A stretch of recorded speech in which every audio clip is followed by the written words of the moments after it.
Good morning students.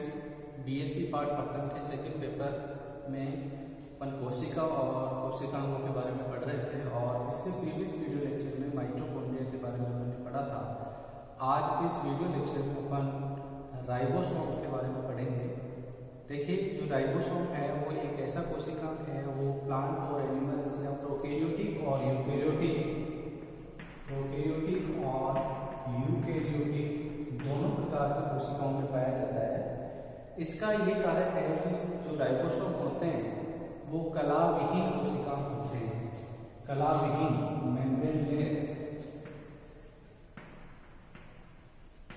Membraneless cellular organelle है।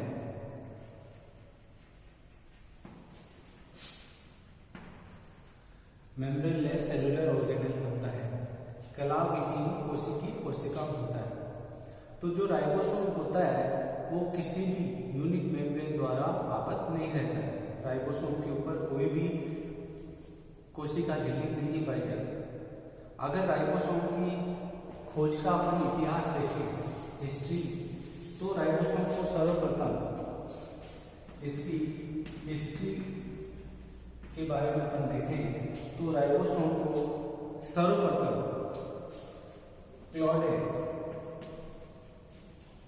ने 1941 में क्लॉडे ने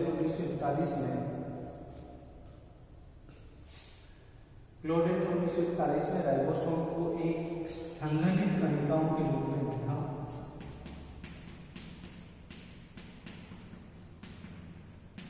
संघनित कणिकाओं के रूप में देखा तथा इसका नाम माइक्रोसोम्स दिया। इसका नाम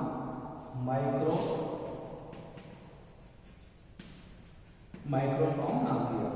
तो राइबोसोम को सर्वप्रथम क्लॉडे नामक वैज्ञानिक ने 1941 में एक इलेक्ट्रॉन माइक्रोस्कोप के द्वारा 1941 में देखा और क्या पाया कि कोशिका में कुछ संघनित कणिकाओं को देखा और इन संघनित कणिकाओं का नाम इसने माइक्रोसोम दिया। नेक्स्ट पैलाडे में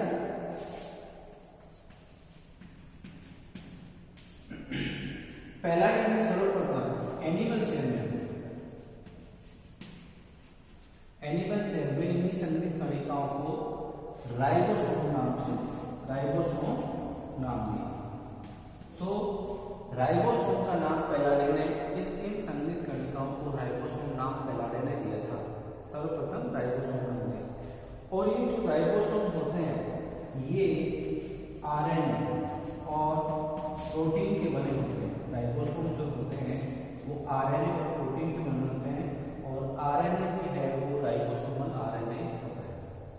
तो जो ये राइबोसोम होते हैं वो आरएनए और प्रोटीन के बने होते हैं। इसी वजह से इन राइबोसोम को राइबोन्यूक्लियोप्रोटीन के नाम से भी जाना जाता है। राइबोन्यूक्लियोप्रोटीन के नाम से भी जाना जाता है। अगर इसकी राइबोसोम की अपन उपस्थिति के बारे में बात करें तो राइबोसोम जो होता है वो सभी प्रोकैरियोटिक और यूकेरियोटिक कोशिकाओं में पाया जाता है समान रूप से, और सभी प्लांट्स और एनिमल सेल्स में भी पाया जाता है।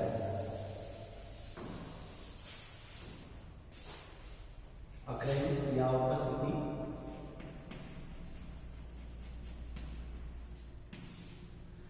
ये सभी प्रोकैरियोटिक एंड यूकेरियोटिक सेल्स में पाया जाता है।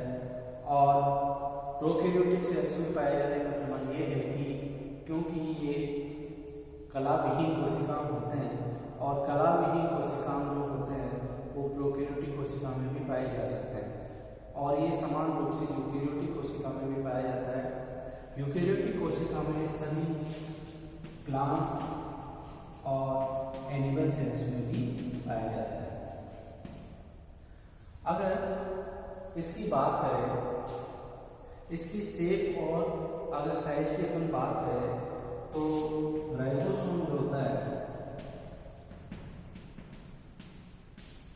शेप एंड साइज की बात करें तो जो राइबोसोम होता है प्रोकैरियोटिक कोशिका में ये 18 नैनोमीटर व्यास का होता है और यूकेरियोटिक कोशिका की अपन बात करें तो ये 20 से लेके 22 नैनोमीटर व्यास का इसकी साइज होती है।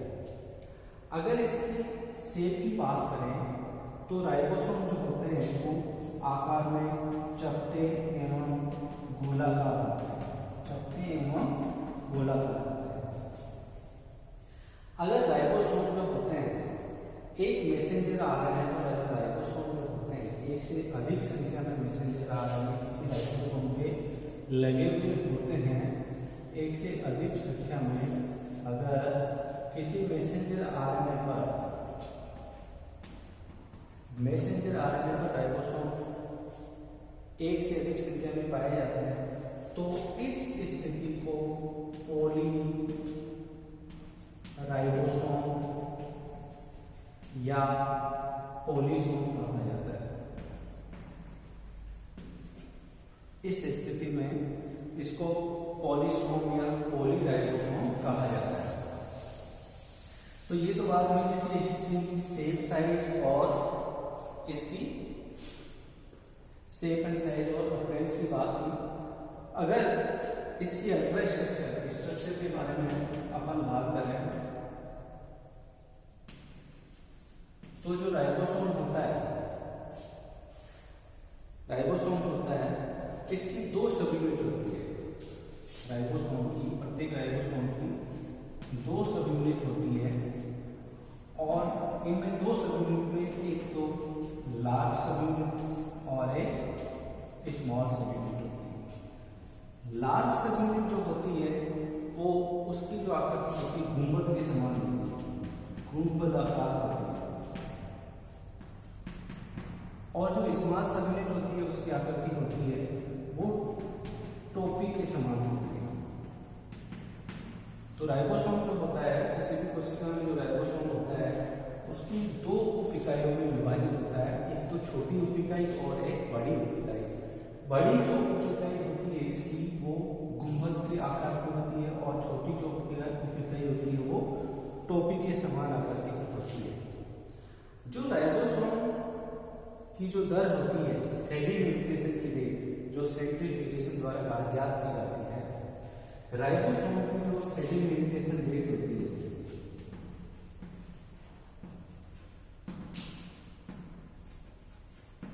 वो सेडिमेंटेशन रेट इसकी श्वेतबर्ग यूनिट में नापी जाती है।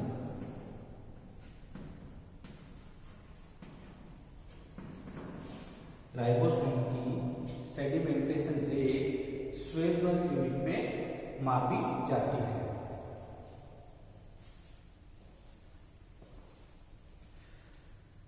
अब ये जो राइबोसोम होता है, कोई भी राइबोसोम जो होता है वो प्रोकैरियोटिक और यूकैरियोटिक कोशिका में दो प्रकार का होता है, एक तो 70S प्रकार का और दूसरा 80S प्रकार का। प्रोकैरियोटिक कोशिका में 70S प्रकार का राइबोसोम पाया जाता है।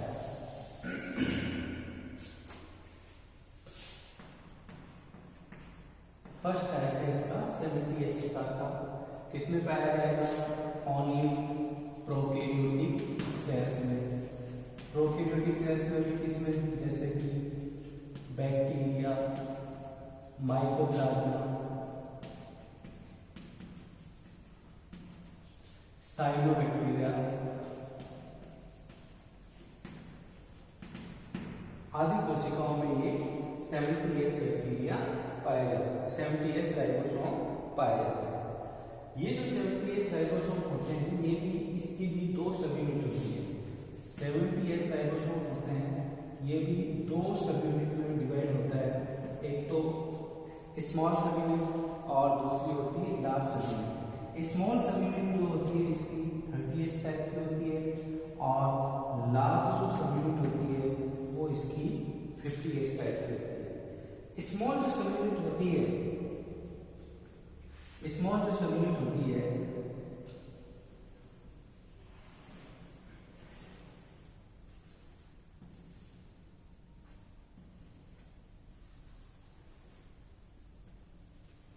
स्मॉल जो सब यूनिट होती है वो एक तो हेड, ये पार्ट इसका हेड होता है और ये होता है बेस।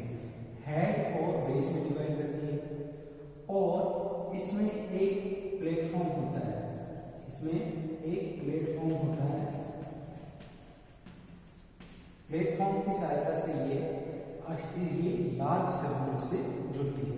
प्लेटफॉर्म की सहायता से ये लार्ज सेगमेंट द्वारा जुड़ी रहती है। इसका जो व्यास होता है वो होता है 22 नैनोमीटर और इसकी जो चौड़ाई होती है वो 5 नैनोमीटर की होती है, स्मॉल सेगमेंट की। इसी प्रकार ये जो लार्ज सेगमेंट होती है, इसी प्रकार ये जो लार्ज सेगमेंट होती है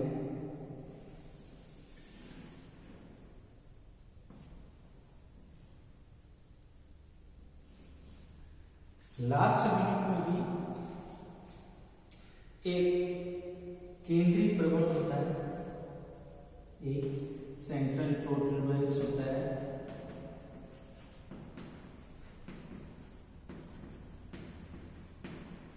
केंद्रीय प्रवण होता है और इसकी जो व्यास होता है वो 70 नैनोमीटर का होता है और इसकी जो चौड़ाई होती है वो लगभग 15 नैनोमीटर की होती है। ये तो इसकी संरचना की बात है। अब इसके जो रासायनिक संगठन है 70S प्रकार का, उसकी बात करें तो ये जो 30S प्रकार का राइबोसोमल आरएनए या 30S प्रकार का जो स्मॉल सेगमेंट होती है वो राइबोसोमल आरएनए और प्रोटीन की बनी होती है। इसमें 16S राइबोसोमल आरएनए और 21 प्रकार की प्रोटीन पाई जाती है। ये 16S राइबोसोमल आरएनए और 21 प्रकार की प्रोटीन का बना होता है और ये जो लार्ज जो इसकी सबयूनिट होती है उसमें 34 टाइप की क्या होती है, प्रोटीन होती है और 2 प्रकार के आरएनए होते हैं। एक तो 23S राइबोसोमल आरएनए और दूसरा होता है 5S राइबोसोमल आरएनए। तो जो लार्ज जो सबयूनिट होती है प्रोकैरियोटिक आरएनए या 70S आरएनए की, 70S राइबोसोम की, उसकी लार्ज सबयूनिट 23S और 5S 2 प्रकार के राइबोसोमल आरएनए से बनी होती है और 34 टाइप की प्रोटीन से बना होता है। अगर दोनों 30S और 50S टाइप के दोनों राइबोसोम्स या दोनों राइबोसोम के दोनों यूनिट अगर सम्मिलित हो जाए तो ये 55 प्रकार की तो प्रोटीन और 3 प्रकार के आरएनए से बनती है। बाद की स्टडी में ये देखा गया है कि दोनों प्रकार की सबयूनिट लार्ज और स्मॉल सबयूनिट में एक प्रकार एक ऐसी प्रोटीन पाई जाती है तो दोनों में समान होती है। तो इस वजह से ये 54 प्रकार की प्रोटीन और 3 प्रकार के आरएनए से मिलकर बना होता है। ये 70S राइबोसोम। तो जो प्रोकैरियोटिक जो कोशिका होती है उसमें 70S प्रकार के राइबोसोम पाया जाता है और 70S प्रकार के जो राइबोसोम होते हैं वो भी 2 प्रकार के राइबोसोम में विभक्त होता है, एक तो 30S और एक 50S। 2 प्रकार की सबयूनिट होती है। 30S जो सबयूनिट होती है उसकी संरचना में देखा जाए तो संरचना में एक हेड होता है और एक बेस पार्ट में डिवाइड होता है और इसमें एक प्लेटफॉर्म होता है। इस प्लेटफॉर्म की सहायता से ये 30S सबयूनिट लार्ज सबयूनिट से जुड़ती है। 30S subunit 60S ribosomal RNA और 21 प्रकार की प्रोटीन से मिलकर बना होता है। इसी प्रकार जो लार्ज सबयूनिट होती है वो 23S और 5S प्रकार के राइबोसोमल आरएनए और 34 प्रकार की प्रोटीन से मिलकर बना होता है। अब ये जो 70S प्रकार का जो राइबोसोम होता है इसकी दोनों जो सबयूनिट होती है, लार्ज और स्मॉल जो सबयूनिट होती है, ये आपस में जुड़ जाती है। जुड़ने पे इनमें क्या होता है, टनल बन जाती है, एक टनल बन जाती है। ये टनल प्रोटीन संश्लेषण के दौरान मैसेंजर आरएनए यहाँ आके स्थिर होता है, इसके लिए टनल बनती है और मैसेंजर आरएनए, राइबोसोमल आरएनए और ट्रांसफर आरएनए तीनों जुड़ के प्रोटीन संश्लेषण करते हैं। ये जो दोनों जो राइबोसोम की तो जो दोनों सबयूनिट होती है 30S और 50S, इनका जुड़ना और अलग होना मैग्नीशियम आयन की सांद्रता पे निर्भर करता है। मैग्नीशियम आयन की सांद्रता पे डिपेंड करता है। अगर मैग्नीशियम आयन की जो सांद्रता है वो अगर कम है तो दोनों सबयूनिट क्या होती है, अलग अलग होती है। अगर मैग्नीशियम आयन की अगर सांद्रता अधिक होती है तो राइबोसोम की जो दोनों सबयूनिट होती है वो आपस में जुड़ जाती है। तो देखा जाए तो मैग्नीशियम आयन की जो कंसंट्रेशन होती है उसकी सांद्रता ही उनके जुड़ने और अलग होने पे डिपेंड करती है। अगर प्रोटीन संश्लेषण की आवश्यकता है कोशिका में और प्रोटीन संश्लेषण या ट्रांसलेशन होता है तो कोशिका में मैग्नीशियम आयन की सांद्रता ज़्यादा होगी और इस वजह से राइबोसोम के दोनों सेगमेंट आपस में जुड़ जाते हैं। दूसरा प्रकार का जो राइबोसोम होता है वो होता है ATH टाइप का राइबोसोम।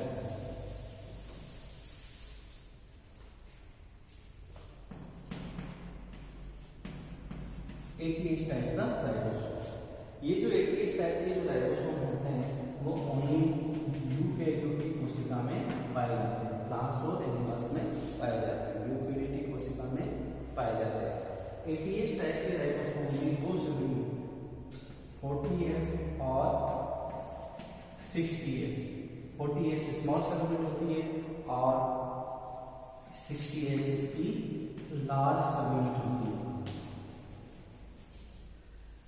40S जो सबयूनिट होती है इसमें 30 प्रकार की प्रोटीन और एक प्रकार का 18S राइबोसोमल RNA से ये मिलकर बना होता है।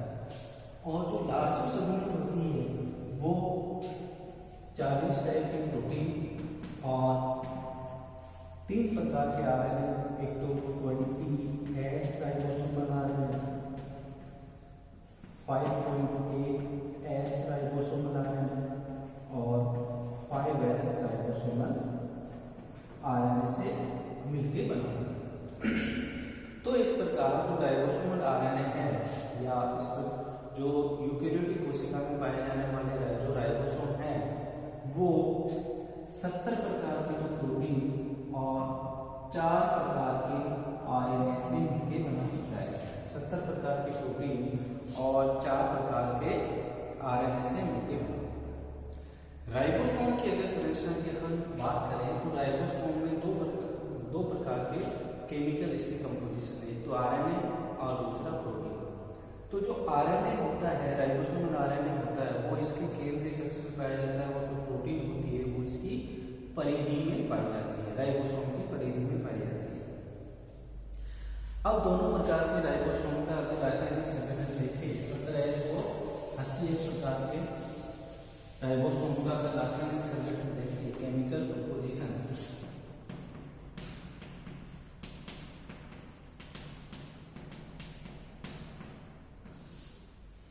रासायनिक संगठन देखें तो दोनों ही राइबोसोम जो होते हैं वो प्रोटीन और RNA से मिलके बने होते हैं, प्रोटीन और RNA से मिलके बने होते हैं। अगर प्रोकैरियोट में पाए जाने वाले राइबोसोम की बात करें तो इसमें 2:1 के अनुपात में इसका रासायनिक संगठन होता है, 2 भाग प्रोटीन के और 1 भाग राइबोसोमल RNA के पाया जाता है। अगर यूकेरियोट्स के राइबोसोम की बात करें तो इसमें 1:1 में ही प्रोटीन और RNA पाया जाता है। अगर इसके बायोजेनेसिस की अपन बात करें, बायोजेनेसिस ऑफ राइबोसोम, राइबोसोम की उत्पत्ति के बारे में बात करें, बायोजेनेसिस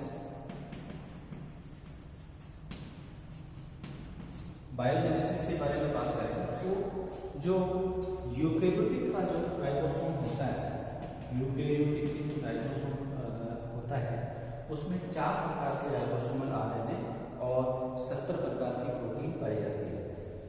4 प्रकार के राइबोसोमल RNA में 20S, 18 और 5.8 ये जो राइबोसोमल RNA है उनका जो निर्माण होता है वो केंद्रिक में होता है, न्यूक्लियोलस में। और एक जो 5S राइबोसोमल RNA होता है उसका जो निर्माण होता है वो न्यूक्लियोलस में न होके कहाँ होता है, न्यूक्लियस में बाहर होता है। क्या होता है कि गुणसूत्र में कोई एक विशिष्ट गुणसूत्र होता है, उस विशिष्ट गुणसूत्र पर न्यूक्लियोलर ऑर्गेनाइजर रीजन पाया जाता है। न्यूक्लियोलर ऑर्गेनाइजर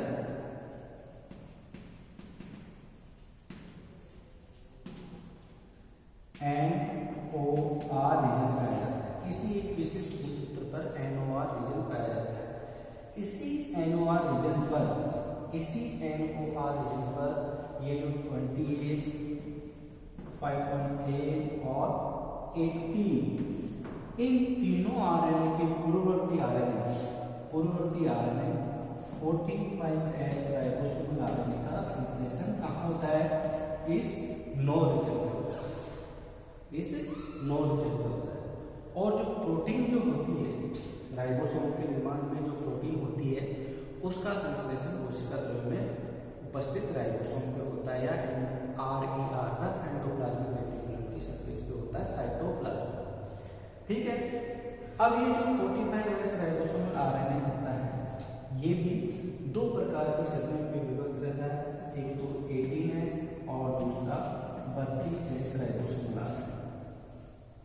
ये जो 18S राइबोसोमल आरएनए होता है ये प्रोटीन से मिलकर स्मॉल सेगमेंट प्रोटीन से मिलकर 80S राइबोसोम की small segment 40S ribosomal RNA बना देता है, 40S सेगमेंट बना देता है। ये जो 32S राइबोसोमल आरएनए होता है, 32S राइबोसोमल आरएनए होता है वो ये 28 और 5.8S राइबोसोमल आरएनए और प्रोटीन से मिलकर एक राइबोन्यूक्लियोप्रोटीन कॉम्प्लेक्स बनाता है। यही राइबोन्यूक्लियोप्रोटीन कॉम्प्लेक्स साइटोप्लाज्म में जाके इसकी लार्ज सेगमेंट बनाती है। लार्ज सेगमेंट बनाता है। ये 20S 5.8 और प्रोटीन मिलकर राइबोन्यूक्लियोप्रोटीन कॉम्प्लेक्स बनाते हैं और यही कॉम्प्लेक्स न्यूक्लियस से बाहर निकल जाते हैं और वहाँ 5S प्रकार के राइबोसोमल आरएनए से मिलके एक 60S लार्ज सेगमेंट का निर्माण कर देते हैं। 60S लार्ज सेगमेंट का निर्माण करते हैं। ये तो हुई यूकेरियोटिक आरएनए के बायोजेनेसिस की बात। दूसरी बात होती है 70S या प्रोकैरियोटिक राइबोसोम के बायोजेनेसिस। तो प्रोकैरियोटिक जो राइबोसोम होता है वो उसके साइटोप्लाज्म में ही रहता है और साइटोप्लाज्म में ही इसके राइबोसोमल आरएनए और इसका प्रोटीन संश्लेषण होता है और वहीं बैक्टीरिया कोशिका या प्रोकैरियोटिक कोशिका में इसका बायोजेनेसिस होता है। तो राइबोसोम की बायोजेनेसिस